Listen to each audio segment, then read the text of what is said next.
नमस्कार, आप देख रहे हैं एशिया न्यूज इंडिया। मैं हूं कीर्ति सिंह। कल यानी कि मुख्यमंत्री के द्वारा कल कैबिनेट बैठक में एक बैठक रखी गई थी जिसमें कुछ नियमों में बदलाव किए गए हैं और नए नियम भी लागू किए गए हैं, जिसे लेकर आज ये छात्र संगठन के जो युवा है यहाँ पर मौजूद है और ये उनके जो उन्होंने फैसला लिया है उनके फैसले से नाखुश नजर आ रहे हैं, जिसके लिए आज ये लोग यहाँ पर आए हैं। हालांकि अगस्त क्रांति जो 8 तारीख को होने वाली थी उसे लेकर तो ये लोग लगातार आंदोलनरत है ही, लेकिन आज ये लोग जिस तरह से कैबिनेट में बैठक में बदलाव की गई नियमों में उसे लेकर भी कहेंगे। तो सबसे पहले आप अपना परिचय दें। देवेंद्र नाथ महतो, आंदोलनकारी छात्र नेता, झारखंड प्रदेश। जिस तरह से कल कैबिनेट में बैठक में नियमों में बदलाव किए गए हैं तो उससे आप लोग नाखुश नजर आ रहे हैं, आखिर क्या पूरा मुद्दा क्या है? देखिए, आप बोलिएगा कुछ और कीजिएगा उसका उल्टा तो नाखुश तो स्वाभाविक है। आप बोल के क्या आए हैं कि आप बोल के आए हैं कि हम झारखंड में झारखंडियों को नौकरी देंगे, अबुआ देशों में अबुआ राज होगा, लेकिन आपने एक ऐसा नियोजन नीति लाया है जिसमें अबुआ देशों में दिकू राज के लिए लाया है और इसमें खूब दामाद लोग को आमंत्रित किए हैं जिस प्रकार ने आपने कहा था, और इसी उम्मीद से आपको सत्ता में बैठाया है कि आप खतियान के आधार स्थानीय नीति लाएंगे, नियोजन नीति लाएंगे, यहाँ के ओबीसी को 27% आरक्षण देंगे, क्योंकि बिहार राज्य तब था जब ओबीसी को यहाँ ठीक ठाक था सब जगह, लेकिन जब से झारखंड अलग राज्य हुआ है ओबीसी का बहुत नुकसान हुआ है जिसका भरपाई नहीं किया जा सकता है। अब भरपाई तो नहीं कर सकते हैं, लेकिन आगे और नुकसान ना हो इसका उपाय करने के लिए सरकार बनने के मार्च 3 महीने में ओबीसी को 27% रिजर्वेशन देने की बात कही थी, लेकिन आपने सारा बात भूल गया और अब जो है मैट्रिक को आधार बनाकर नियोजन नीति लागू कर दिया है और बड़का बड़का ढिंडोरा पीट रहे हैं कि हम नियुक्ति का रोड़ा को हम साफ कर दिया, अब नियुक्ति का रास्ता साफ हो गया। किस आधार में साफ हो गया? और झुंझुना देती है कि हिंदी इंग्लिश और संस्कृत को हटा के पेपर 2 में हिंदी इंग्लिश संस्कृत को हटाए वो ठीक है, लेकिन उसके साथ जो बांग्ला को, उड़िया को और उर्दू को रखे है राज्य स्तरीय नियोजन में, ये कहाँ से उचित है? इसीलिए हम लोग जो राज्य में जो मान्यता प्राप्त 9 क्षेत्रीय और जनजातीय भाषा है सिर्फ उसी को स्वीकार करेंगे, उसके अलावा चाहे वो उर्दू हो, बांग्ला हो, उड़िया हो, उसके पूरे राज्य भर के लिए हम लोग स्वीकार नहीं कर सकते हैं। दूसरी बात, मैट्रिक के आधार से जो यहाँ नियोजन चाहूंगी, आपने कहा कि उर्दू हो, उड़िया हो या हिंदी हो भाषा को स्वीकार नहीं करेंगे, तो ये जो है संविधान के द्वारा लागू किया गया है कि ये सभी राष्ट्रीय शब्द है, राष्ट्रीय भाषा है, तो इसे तो आपको मानना ही पड़ेगा।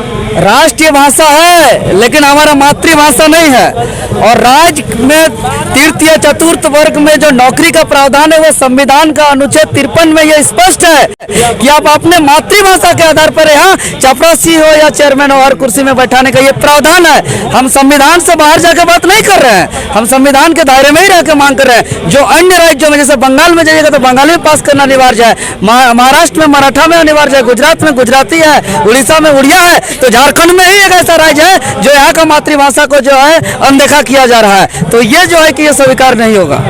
और जिस तरह से नियमों में आपने कहा कि 27% आरक्षण का, तो जिस तरह से बार बार सरकार ये कह रही है कि आपकी बातों को केंद्र सरकार तक पहुंचाया जा रहा है और उनके द्वारा नहीं पास किया जा रहा है, राज्य सरकार सीधा सीधा पलड़ा झाड़ रही है, इस पर क्या कहेंगे?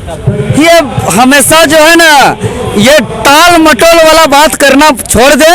अब कैबिनेट, अब स्पेशल कैबिनेट बैठक बुलाए थे, अब कैबिनेट बैठक कल में क्यों 27% को आप पारित नहीं किया अपना कैबिनेट में, झारखंड कैबिनेट में? आप अपना कैबिनेट में पास तो कीजिए पहले।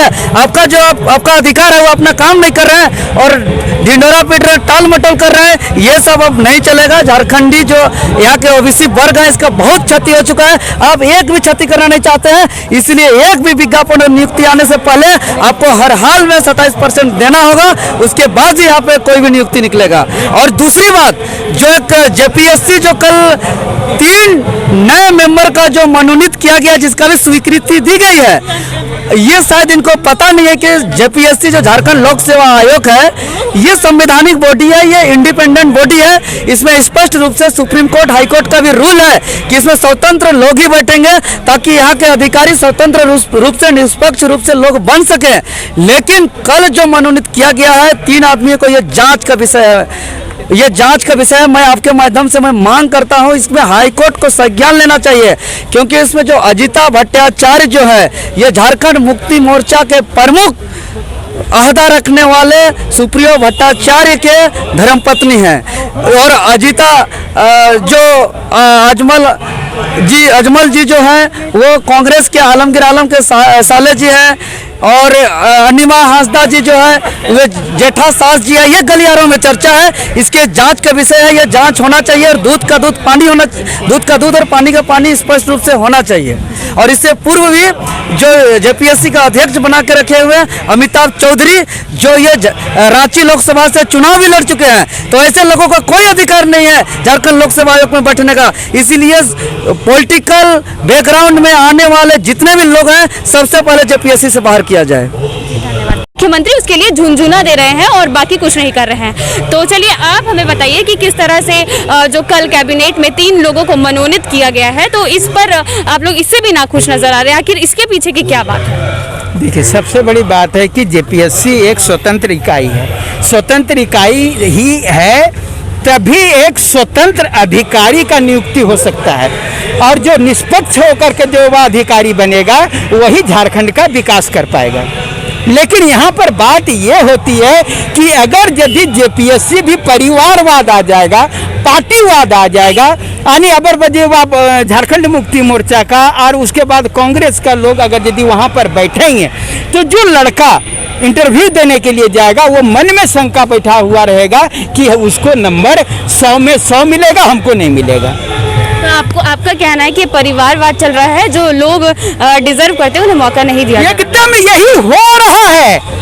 ये पहला जेपीएससी से अभी तक यही हो रहा है। सभी राजनीतिक दल अपने चहेते को जेपीएससी में बैठाते हैं, तो जेपीएससी में बैठाइएगा तो आपको अच्छा अधिकारी नहीं मिलेगा, वो इंदिरा आवास खा जाएगा, वृद्धा पेंशन खा जाएगा, जरूरत पड़ा तो वृद्धों को खा जाएगा। इसलिए आपको अगर यदि अच्छे अधिकारी का तलाश है, और जो बताते हैं ये राज्य का सर्वोच्च कंपटीशन का संस्था है जेपीएससी, और अगर यदि वहाँ पर अच्छे लोगों का जब तक चयन नहीं होगा, परिवारवाद से दूर नहीं होगा, पार्टीवाद से दूर नहीं होगा, तब तक अच्छे अधिकारी का चुनाव नहीं हो सकता। और जब अच्छे अधिकारी का चुनाव नहीं है, ये गंगोत्री है, अगर गंगोत्री को आप साफ नहीं कर पाए तो गंगा को आगे जो साफ करना मुश्किल होगा। ये जेपीएससी प्रत्येक वर्ष में जो है 300-400 अच्छे अधिकारी आते हैं, जो हमारे राज्य का विकास करने के लिए प्रखंड विकास पदाधिकारी, वह कहते हैं अंचल विकास पदाधिकारी, डीएसपी, ये जो सब सारे लोग आते हैं। और अगर यदि वही पैसे और पैरवी के बदौलत आएंगे तो निश्चित रूप से ये राज्य का दुर्भाग्य होगा। इसलिए हम तो यही कहेंगे कि परिवारवाद से दूर होना चाहिए, पार्टीवाद से दूर होना चाहिए। जब भी आप लोग यहाँ पर धरना या आंदोलन के लिए आते हैं, यहाँ पर अलग अलग विपक्षी दल, विपक्षी पार्टी पहले से मौजूद रहते हैं, और कहीं आपको ऐसा नहीं लगता कि आपकी आवाज़ को दबाया जा रहा है? जिस तरह से ढोल बाजे बजते हैं हर बार देखा जा रहा है पिछले 3 बार से।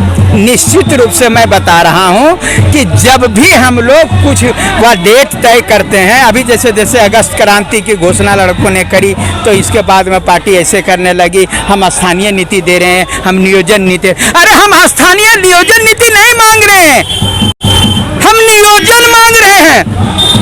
नियोजन जो हम बता रहे हैं, नौकरी है ये नहीं है। और ये लोग बोलते हैं कि हम अब जो है झारखंडी को नौकरी देंगे, बिहारी को नौकरी देंगे। अरे ये झारखंडी को नौकरी दोगे, पहले नौकरियां तो निकालो।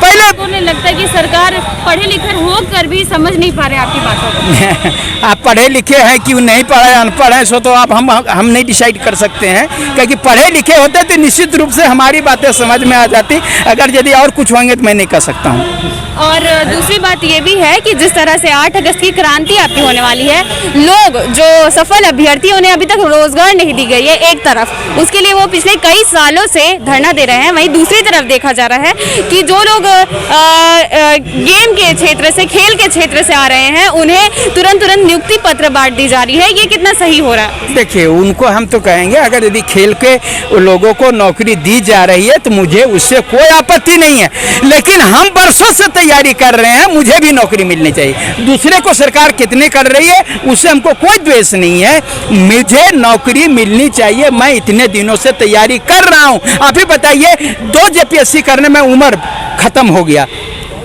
5वां जेपीएससी में अंडर एज थे, 6ठा जेपीएससी ओवर हुए, तब 55 के थे, आप 55 के हो गए।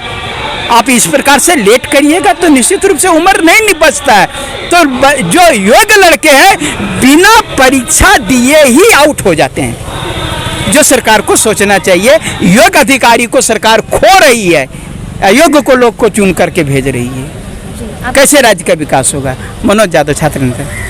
ये थे हमारे साथ देवेंद्र जी और मनोज जी, जिन्होंने किस तरह से देखा आपने कि बताया कि सरकार के द्वारा जो नियोजन नीति और नीति बनाई गई है और कैबिनेट में नए मंत्रिमंडल का भी विस्तार पर बात चल रही है और कई लोगों की नियुक्ति भी की गई है, जो कि इनका कहना है सरासर गलत है, क्योंकि यहाँ पर परिवारवाद को ज़्यादा ध्यान दिया जा रहा है। तो ऐसे में इसलिए ये लोग आज यहाँ पर धरना देने आए थे और कई तरह की बात कही इन्होंने कि एक तरफ जहाँ ये नियुक्ति पत्र बांट रहे हैं, वहीं दूसरी तरफ वर्षों से जो ये लोग, इन्होंने कहा कि बचपन से 55 के हो गए, लेकिन अब तक इन्हें इनका जो इन्होंने परीक्षा देकर सफल हुए थे वो भी इन्हें नहीं मिला, इन्हें रोजगार नहीं मिला, सरकार इन्हें केवल झुंझुना देने का काम कर रही है।